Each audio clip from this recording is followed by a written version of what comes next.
আজই ডাউনলোড করুন আর এনজয় করুন আপনার পছন্দের শো। আমি ও বাড়ির আসল বউ নয় কো, আর কোনোদিন হবও নে। আমি সে বাড়ির মিচি মিচি বউ, এ তোমরাও জানো আমিও জানি। শোনো, সুদেবের মতন একটা বোকা মাথা মোটাকে লেখাপড়া করে নিজের পায়ে দাঁড়াতে না আরো 20টা বছর চলে যাবে। ততদিন তুমি বসে থাকো তার জন্য। আর ওই তো ভীতু ছেলে, ওর বাবা যদি ওকে জোর করে বিয়ে করতে বলে তখন দেখবে তোমাকে ফোন করে কাঁদতে কাঁদতে বলবে, ও লাজু বাপে বিয়ে দিয়ে দিল, আমি কি করবো রে? খবরদার, তুমি অমন কথা বলবে না। ও মোটেও আর বিয়ে করবে না। তুমি কতটা তাকে চেনো? হ্যাঁ, সে অমন মানুষ নয় কো। ও, তুমি তো দেখছো তার সঙ্গে ফোনে ফোনে কথা বলতে বলতে ওকে বিশাল চিনে ফেলেছো। এত প্রেম নাকি দুজনে? সে যখন আলাদা করে বিয়ে করবে তখন তুমি বুঝতে পারবে যে ফোনে এত মিষ্টি মিষ্টি কথা বলা সব অর্থহীন ছিল। আচ্ছা ঠিক আছে, তুমি ওকে বলো তোমাকে এখান থেকে নিয়ে যেতে। ওকে যদি ওর বাড়ির লোক বের করে দেয়, তুমি ওকে বলো তোমাকে আলাদা করে রাখতে। ওর টাকা নেই তো ফাইন, আমি হেল্প করব।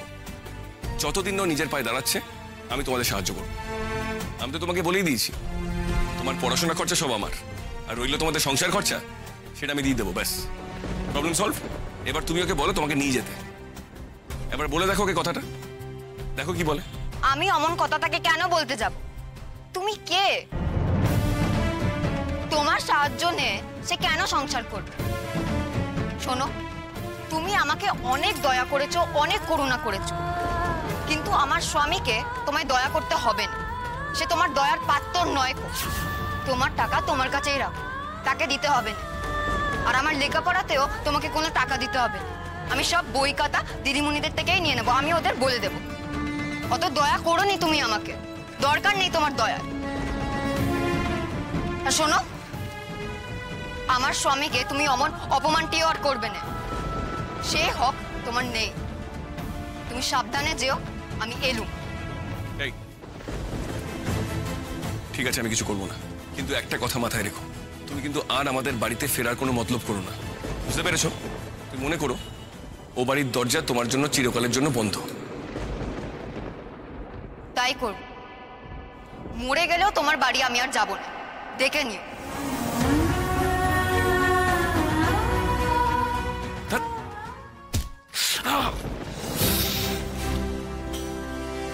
বলতে গেলাম ওকে এসব কথা, রেগে গেল, অভিমান করে চলে গেল। সুদেবটার নাম শুনে না মাথা গরম হয়ে যায়।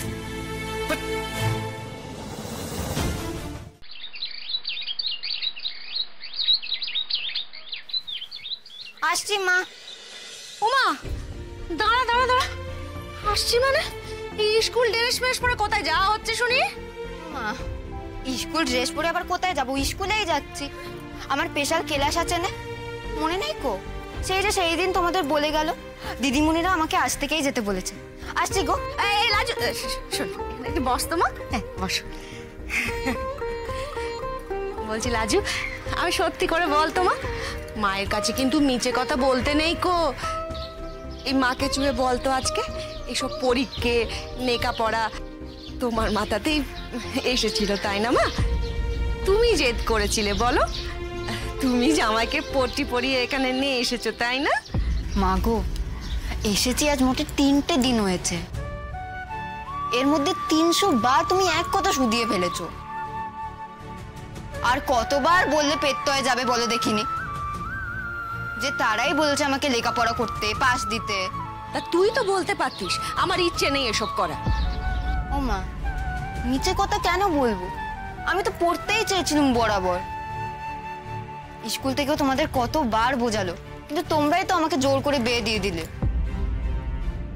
আর শোনো মা, তারাই বা কতকাল আমাকে তাদের গড়ে রাখবে বলো তো? কতকাল আমাকে গাড়ে করে ঘুরবে? এই মুখপুরি, এই কতকাল রাখবে মানে?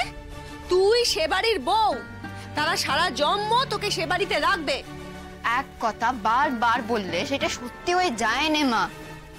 আমি ও বাড়ির আসল বউ নয় কো, আর কোনোদিন হবও না। আমি সে বাড়ির মিচি মিচি বউ, এ তোমরাও জানো আমিও জানি। গায়ের জোরে তোমরা আমাকে তাদের বাড়িতে রাখতে পারো, কিন্তু কেবল গায়ের জোরে তোমরা আমাকে কারোর বউ করতে পারো না। ওই লোকটা আমার মিচি মিচি বর ছিল, আর তাই থাকবে। লাজু, এই লাজু, হে ঠাকুর, তবে কি এখনো কিছু ঠিক হয়নি? তো আমি যে জামাইয়ের চোখে কেমন একটা অন্যরকম ভাব দেখলুম মনে হলো।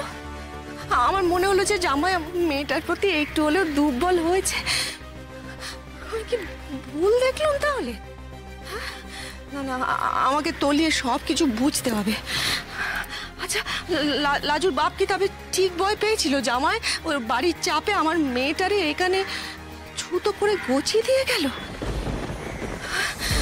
সর্বনাশ!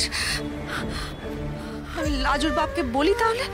না না না না, আগে আমি আমি আমি সবটা বুঝতে পারি, তারপর এটা আমার মেয়ে আর জামাইরে তুমি এক করো। আমার আমার মেয়েটারে তুমি জামাইয়ের সাথে ভালো রেখো ঠাকুর, বলে আমি আমার মেয়েটারে যে এ বাড়িতে ঠাঁই দিতে পারবো না।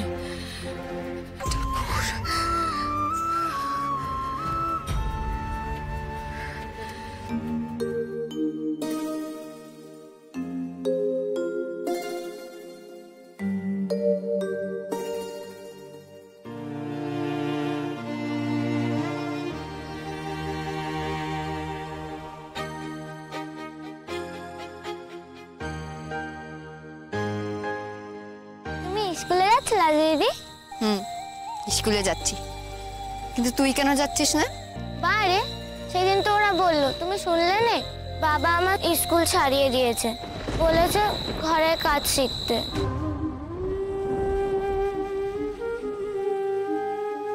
এই পিয়ালি, আমাকে একখানা কথা বলতো। হরি কাকা কি তোর বিয়ে দেওয়ার মতলব করছে নাকি সত্যি সত্যি? এই কি হলো, কি শুধুচ্ছি আমি তোকে? শোন, তুই যদি আমাকে সবকিছু মন খুলে না কোস, তুই দেখে নিস আমি কি করি। আমি এক্ষুনি দিদিমণিদেরকে বলে দেবো কি তোর বাপে তোর বিয়ে দিচ্ছে, তারা কিন্তু থানা পুলিশ করবে। সেসব করে তো কোনো লাভ নেই লাজু দিদি, তুমি তো জানো এখানে থানা পুলিশ কিছু জেনেও কিছু করতে পারে না। কি জানে? মানে তোর বিয়ে হচ্ছে এটা সত্যি, তাই তো? তাছাড়া আর কি, আমার মতো মেয়েরা তো বাপ মায়ের বোঝা, নামাতে পারলেই শান্তি। যেমন ভুবন কাকা তোমার পড়াশোনা বন্ধ করে দিয়েছিল। কাঁদিস নে, ওঠ। এখানে বসে এসব কথা বলাটা ঠিক হচ্ছে না, কে কোথায় শুনে ফেলবে। চল দেখি আমার সঙ্গে। কোথায় যাব? তুই চল না আমার সঙ্গে। আগে আগে চোখের জল মোছ, কোনো সমস্যায় কাঁদলে কিচ্ছু হয়নি। আমিও কেঁদেছিলুম, আমিও ভয় পেয়েছিলুম, তাতে কি হলো? সমস্যা বেড়েছে বই কমেনি। ওর দেখি, ওর